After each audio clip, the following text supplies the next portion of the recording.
So now, continuation of the theorem. So let's talk about angles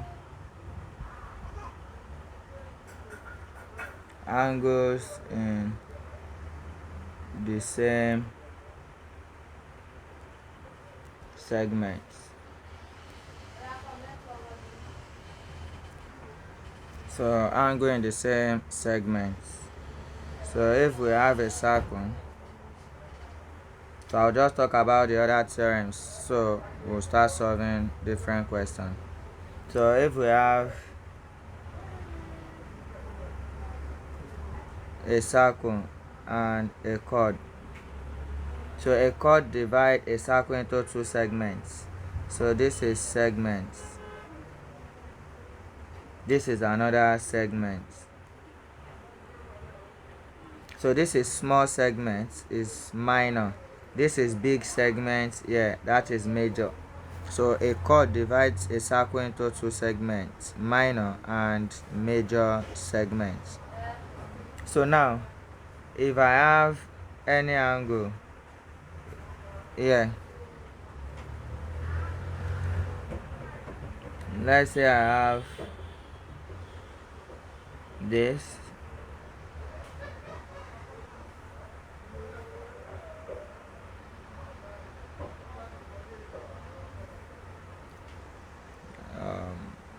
this,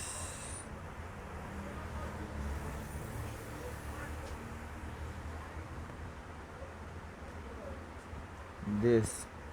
So and here also, just study the pattern of the segment. Study the pattern. So it's a straight line.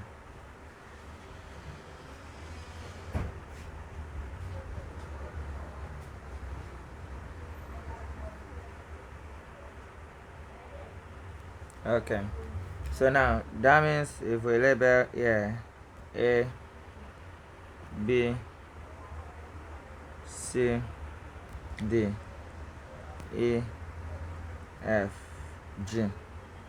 So you will notice that this is the chord. Let me use a different color. This is the chord now. The chord divides the circle into two segments, the minor and the major. Now all angles that fall in the same, this is one angle here, so any angle that falls in the same segments are equal. So if the angle here is x, here too will be x, here too will be x, it will be equal. So the angle here also are equal because they fall, this line divided into two. So any angle that now falls here are equal. So that is angle in the same segment are equal. So let's talk about another theorem. Now later, after all this theorem, any question I'm solving, then we'll point out the theorem. So now let's do another theorem now. But the theorem that carry weight is that first one. That is angle at the center is twice angle at the circumference. Now another theorem. Cyclic quadrilateral. Let's talk about cyclic. So I've mentioned it in one of my solutions. Cyclic quadrilateral.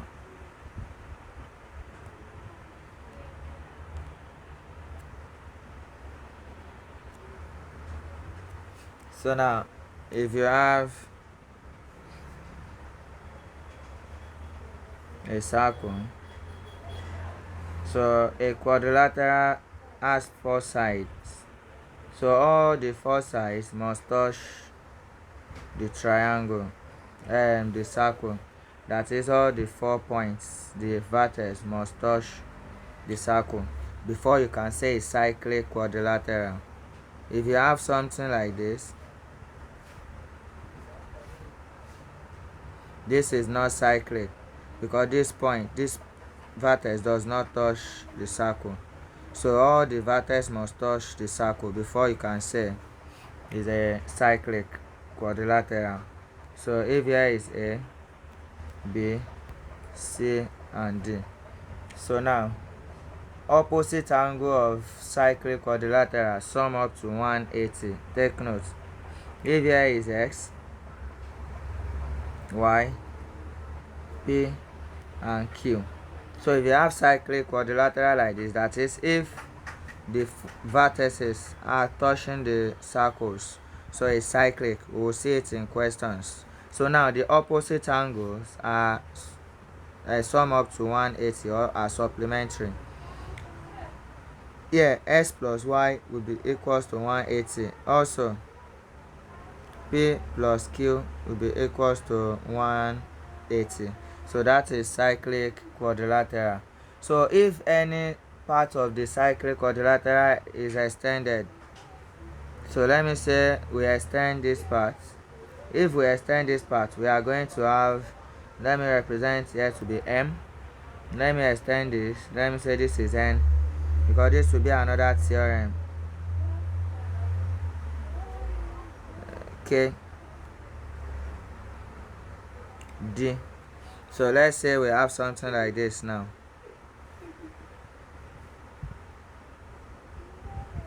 So take this as theorem again, so you can write. So when one side of a cyclic quadrilateral is produced, the exterior angle formed is equal to the interior opposite angle. You know, this is the exterior angle. If you extend one side of the cyclic, the interior angle is now Q. It will be equal to opposite interior angle. That is what the theorem is saying. So that means in this case, this angle M will be equals to P in this case. So that means M is equals to P. So N is here. This is the interior angle, so it will be equals to Y. So that means N will be equals to Y. This is D here, and this Y is the interior angle, and S is opposite. That means D is equals to X. This is K here, and P is the interior, so it's opposite Q. That means K is equals to Q. As in, take this as also another theorem, apart from opposite angles are equal. So now let's see another theorem. So I'll just talk about the theorems here. So we'll now solve example. So any question we see for now, we can solve everything. So now there is another theorem you should know. That is angle in alternate segments. So let me let me take that one as last. The alternate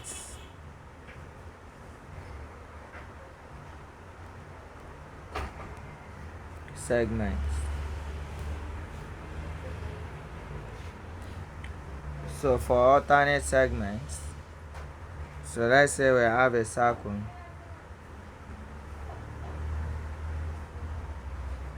So I'll just make it simple. So we have something like this.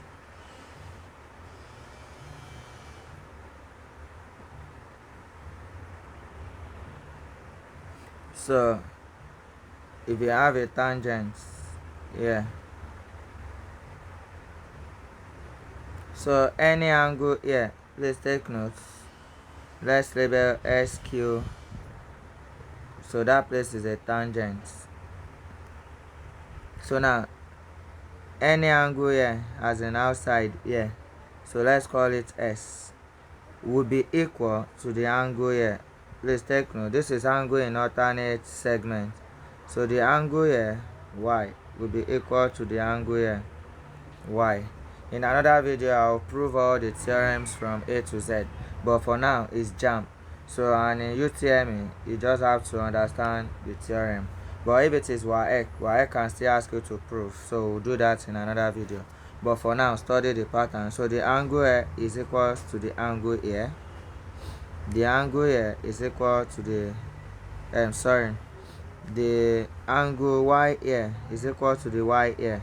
So study the pattern. So because if you have the outside, so it should be equals to this one. If you have this one here, then it's equals to this side. So by the time you see question, so we'll be solving better. So another theorem can surface here. So let me just draw. So the angle here will be equal to the angle here. See the yellow. So if here is P, then here too will be P. Just take note. Now, how can we apply all this theorem? It is when you see question, you can be applying the theorem. So in another video, I'm going to solve example that explain all these theorems. So I'll just be showing you one by one. So this is alternate segment. I've talked about angle in the same segment, and I've talked about cyclic quadrilateral. An angle at the center is twice angle at the circumference. Now combining all these rules, so we should be able to solve many questions for now. Before we now talk about tangents. So